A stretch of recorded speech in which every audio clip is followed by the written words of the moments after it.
안녕하세요. 다심입니다. 여러분 혹시 이런 생각 해보신 적 있으실까요? 나는 정말 열심히 살았는데 왜 그 열심히 산 결과는 늘 다른 사람들보다 좀 늦게 오는 것 같을까? 뭐 이런 생각들 해보시잖아요.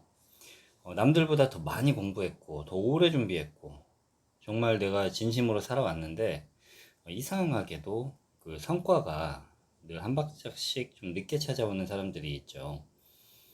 반면에 어떤 사람은 정말 내가 봤을 때 나보다 덜 준비했는데도 뭐 기회가 먼저 온다든지 성과도 먼저 내고 이런 사람들을 볼 때마다 내가 가는 길이 진짜 맞는 걸까 하는 생각도 드실 겁니다.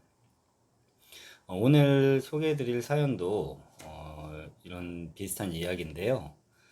저에게 이제 상담 의뢰를 주신 분은 40대 초반의 한 여성분이시고, 이제 직업은 관계상 또 말씀드릴 수는 없고, 젊은 시절부터 어쨌든 한 분야를 좀 깊게 파신 그런 분이십니다. 오랜 시간 본인 그 영역에서 경험도 쌓으셨고, 공부를 하셨다는 거죠. 그리고 결과적으로는 이제 본인의 이름을 걸고 또 독립도 하셨습니다.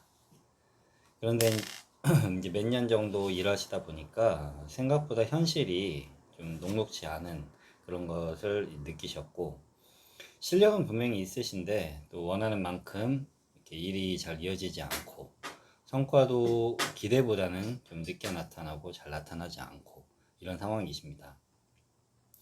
제가 상담 내용을 쭉 읽으면서 이제 가장 눈에 들어왔던 부분이 있었는데요. 보통 이렇게 이제 뭐 진로 관련된 직업 관련된 상담을 하면은 항상 이제 돈 이야기가 사실은 먼저 나오곤 합니다. 뭐 언제쯤 돈을 벌 수 있냐든지 언제쯤 내가 하고 있는 사업이 좀 안정된다든지 이런 질문들을 하시는데 이분 같은 경우는 조금 다른 게 이제 본인의 세계를 좀 만들고자 하신다는 그런 게 조금 저는 개인적으로 느껴졌습니다. 이제 사주를 좀 살펴보자면, 이분 일간 같은 경우는 이제 간목이세요. 간목 일간은 큰 나무라고 볼 수 있습니다. 화분 속의 화초가 아니라 이제 큰 오랜 시간 뿌리를 내리고 이제 숲을 이루는 그런 큰 나무, 거목입니다. 그래서 이제 간목이 일간인 분들 같은 경우는 남이 만들어진 길을 따라가는 것보다는 이제 본인만의 그런 길을 좀 만들고 싶어 하는 경향이 강하십니다. 그래서 뭐 돈보다도 좀 본인의 철학이라든지 빨리 가는 것보다도 내가 옳게 가고 있는지 방향이 중요하고, 이제 성과보다도 작품이 중요하고, 철학이 중요하고, 방향이 중요하고, 또 본인만의 작품이 중요한 사람들이 바로 간목일간인 분들입니다. 문제는 이제 이런 분들 같은 경우는 속도가 좀 나지 않아서 성공이 조금 늦게 올 수도 있습니다. 왜냐하면 남이 만든 길을 따라가는 사람들 같은 경우는 내가 빨리 갈 수 있잖아요. 근데 길이 없는 곳에 길을 이렇게 만들면서 가는 사람들은 상대적으로 좀 시간이 더 걸릴 수가 있습니다. 이 간목 일간의 여성분 같은 경우는 이 간목이 어떤 환경에서 자라고 있는지를 보면은 훨씬 흥미롭습니다. 사주를 보면 해수, 그리고 자수가 두 개 있고 또 천간에 임수 있죠. 죄송합니다. 즉 물이 엄청 많습니다. 이 사주의 특징 중에 하나가 물이 많다. 사주에서 물이라는 거는 공부, 뭐 지식, 연구, 철학 이런 것들이 이제 뭐 통찰, 상상력 이런 것들이 이제 물의 메타포로 표현이 됩니다. 쉽게 말하면 내 머릿속에서의 에너지를 기본적으로 물로 바라봅니다. 보통 사람들은 이제 현실을 보고 생각한다면 이렇게 물이 사주에 수가 많은 분들 같은 경우는 자신이 생각한 미래를 오히려 현실로 만들고 싶어 하는 그런 케이스가 많습니다. 그래서 항상 이런 분들은 이렇게 물을 수가 있어요. 이것보다 더 좋은 방법은 없을까? 이게 진짜 최선인가? 5년 후, 10년 후에는 과연 어떻게 될까? 이런 질문들이 이제 끊임없이 머릿속에서 떠오를 수가 있습니다. 여기 또 중요한 포인트 하나는 이제 물이 많고 또 나무도 많죠. 감목, 을목, 감목 해가지고 나무도 굉장히 많습니다. 그런데 희한하게도 희한하다고 볼 수는 없죠. 예, 이제 사주의 특징이니까요. 불이 없습니다. 사주에서 화란 표현력, 표현력이라는 거는 이제 이분 직업적인 특성상 이제 브랜딩이라고 하면 좀 더 쉽게 이해가 되겠네요. 뭐 홍보죠. 세상에 자신을 드러내는 힘인데요. 불이 쉽게 말하면 머릿속에는 이미 100점짜리 작품이 있는데 나의 그 100점짜리 작품을 세상 밖으로 꺼내는 힘이 이제 약한 겁니다. 그래서 이 사조의 문제 같은 경우는 실력 부족이 아니고 실력은 이미 충분히 있으십니다. 근데 이제 노출이 부족하다고 볼 수 있습니다. 능력이 없는 것이 아니라 보여주는 힘이 부족하다고 보는 거죠. 실제로 이런 사주 같은 경우는 뭐 전문가, 연구자, 예술가 이런 사람들에게 많이 나타나는데요. 실력은 충분한데 이 세상과 연결되는 속도가 느리다는 것입니다. 네, 오행의 관점에서 한번 쭉 사주를 한번 봤고 이제 십성의 관점에서 한번 보도록 하겠습니다.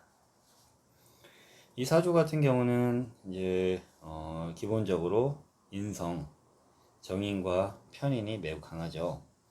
기본적으로 사주 이 금융화실에 전체적으로 지금 들어와 있습니다. 인성은 사주에서 인성이라 하면은 이제 공부를 뜻해요. 배움, 전문성, 새로운 관점을 배우고 자기의 세계를 넓혀가는 힘이죠. 그래서 인성이 강한 사람들은 평생 공부합니다. 우리 그 교사들 중에 이런 사람들이 많은데 평생 공부하는 그런 거를 이제 추구하고 힘들 때 뭐 집에서 쉬고 이런 게 아니라 도서관 가서 공부한다거나 자기가 몸이 지쳐요. 그러면은 막 어떤 사람들은 여행하잖아요. 근데 이런 분들은 주로 책을 찾을 수가 있죠. 특히나 인성이 이렇게 강하면은 아마 책도 많이 보실 수도 있을 것 같고 그러니까 여하튼 소진이 내가 뭔가 몸적으로 정신적으로 소진되면은 놀고 싶은 게 아니라 새로운 배움을 갈망하게 됩니다. 그래서 이분이 또 질문 중에 이제 유학을 가는 게 맞냐라는 질문도 있었는데요.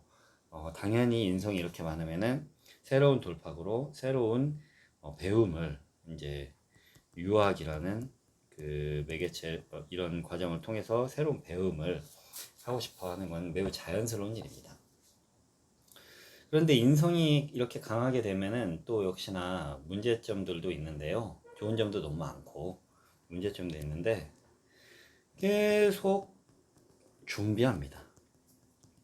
수정하고 준비하고 보완하고 수정하고 준비하고 보완하고 결실로 가야 하는데 계속 이 과정이 반복이 되는 겁니다. 그래서 이분 같은 경우는 사실 이 과정이 실력이 어떻게 부족해서라기보다는 본인이 만족스럽지 않은 거예요.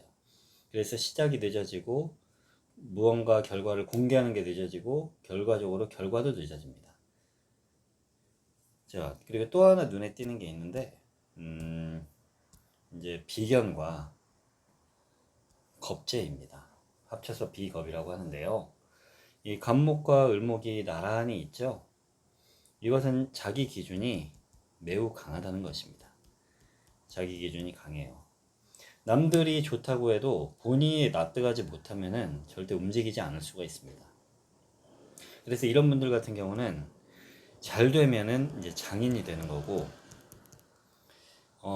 좀 이걸 잘못 풀면은 이제 고집스러운 사람이 될 수도 있죠. 그래서 이분 같은 경우는 저에게 질문을 할 때 뭐 그 느낌상 뭐 본인의 세계를 만들고 싶다는 느낌이 들었는데 바로 비겁이 강한 사람들이 자주 쓰는 그런 언어입니다. 그런데 이 사주를 좀 더 흥미롭게 만드는 것이 있는데요.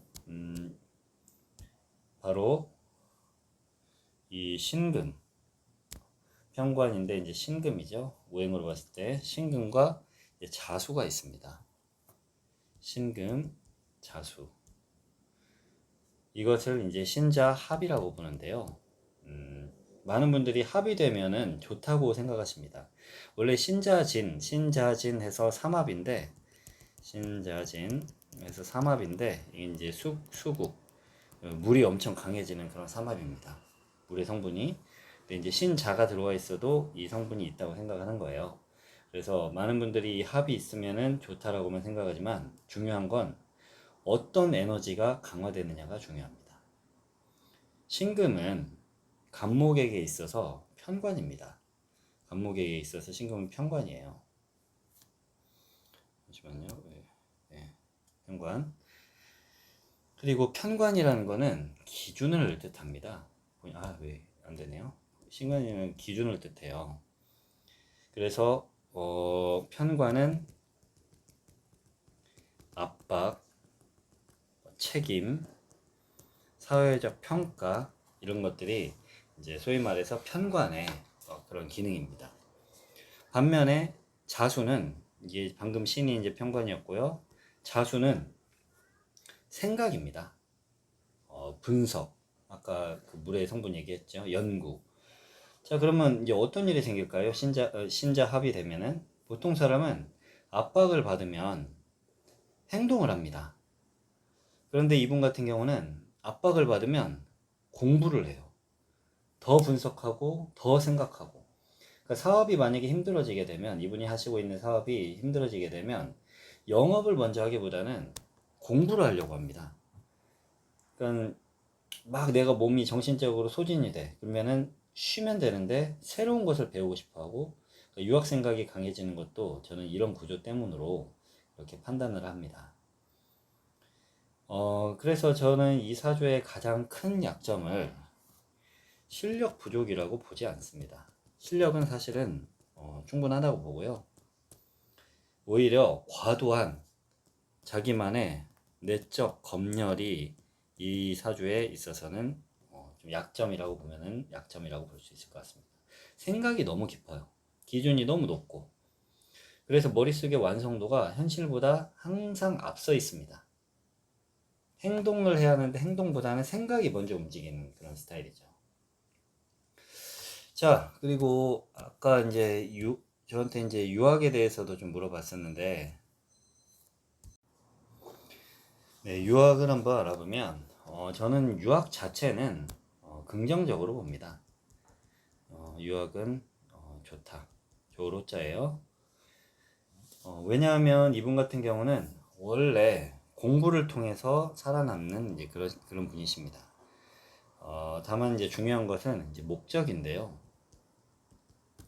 사업이 힘드니까 그냥 떠난다 하는 유학은 좋지는 않습니다.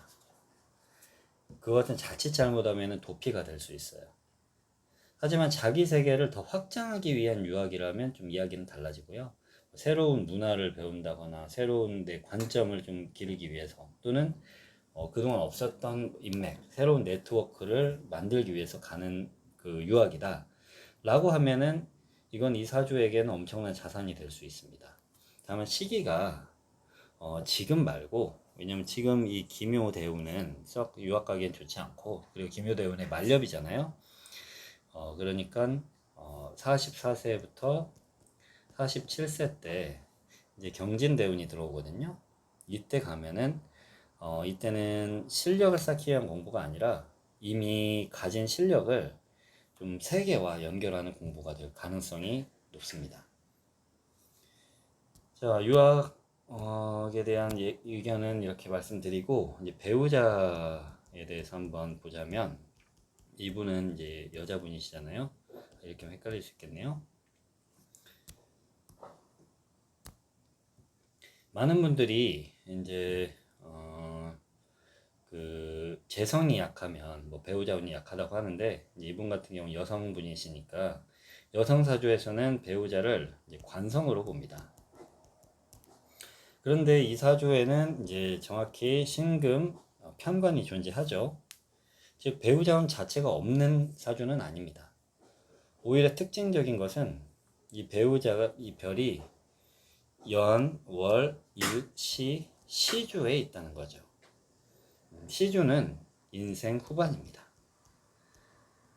그래서 이 사주 같은 경우는 사실 젊은 시절보다는 40대 이후에 배우자 인연이 강해질 수 있는 구조입니다. 저는 오히려 만약에 20대나 30대 초반에 만약에 결혼을 했다고 하면, 저는 오히려 20대나 30대 초반에 만약에 결혼을 했다고 하면은 힘들었을 가능성이 높다고 봅니다. 왜냐하면 그 시기에는 그러니까 이 시기에 자기 세계가 완성되지 않았을 때 만약에 뭐 이렇게 그 결혼을 한다거나 하게 되면은 힘들 가능성이 훨씬 높습니다. 간목 같은 경우는 뿌리가 중요합니다. 그래서 뿌리가 완성되기 전에 만약에 결혼을 하게 되면 배우자와 충돌할 가능성이 정말 높습니다. 그래서 오히려 천천히 하는 것이 더 나을 수 있는 그런 사주 구조고요. 이제 44세부터 경진대운이 시작이 되는데요. 이 경금은 편관이에요. 이 간목 일간에게 있어서는 경금은 편관이라 원국의 이 신금 편관하고 이 경금 편관하고 이렇게 연결이 되면서 배우자운과 사회적 인정, 편관 사회적 인정이라고 했잖아요. 이 두 흐름을 활성화시킵니다. 원래 대우는 그렇게 쓰는 거예요. 그래서 여성 사주 기준으로 봤을 때 결혼 가능성은 이 경진대운 때 아주 높아질 수가 있습니다. 특히 44세에서 49세 사이에 아마 좋은 인연을 만나지 않을까 싶습니다. 이거는 갑자기 좋은 인연이 팍 나타나는 게 아니고 본인이 그런 인연을 잘 찾을 수 있는 눈이 만들어지는 것입니다. 이 시기에 만나는 인연은 단순한 연애 상대는 아니고 함께 성장하는 그런 동반자가 될 가능성이 높습니다. 이분 같은 경우는 어떤 배우자가 잘 맞을까 하면은 사실 이런 사주를 가진 분들은 배우자가 의존적인 분하고는 잘 맞지 않습니다. 왜냐하면 본인 자체가 자기 세계가 워낙 강한 그런 분이시기 때문에 오히려 상대 배우자가 자기 분야가 있는 사람, 전문성이 있는 사람, 존경할 수 있는 사람, 이런 분들, 성장 욕구가 있는 사람, 이런 사람이 잘 맞습니다. 그러니까 서로를 막 소유하려는 관계가 아니라 각자의 삶을 존중하면서 함께 성장하는 그런 관계가 훨씬 안정적일 것입니다. 결국 이 사주의 유학하고 결혼은 같은 이야기예요. 둘 다 자기 세계가 어느 정도 완성된 이후에 자연스럽게 열리는 영역이에요. 그래서 저는 이 사주를 정리를 하자면 배우자 운은 약하지 않다. 성공운도 있다. 다만 자기 성취와 자기 세계를 먼저 만들어라. 그리고 앞으로의 인생에서 가장 중요한 과제는 더 공부하는 거, 더 분석하는 거, 더 완벽해지는 게 아니라 자신의 생각을 현실로 꺼내는 그 횟수를 늘려라 입니다. 왜냐하면 이분 같은 경우는 생각이 부족해서 실패하는 게 아니라 너무 깊어서 행동이 늦어질 수 있는 그런 분이시기 때문입니다. 네, 늦게 피는 꽃이 사실 더 아름다운 법입니다. 네, 오늘의 상담 여기서 마치고 영상 시청해주신 분께 감사드립니다. 다음에 뵙겠습니다.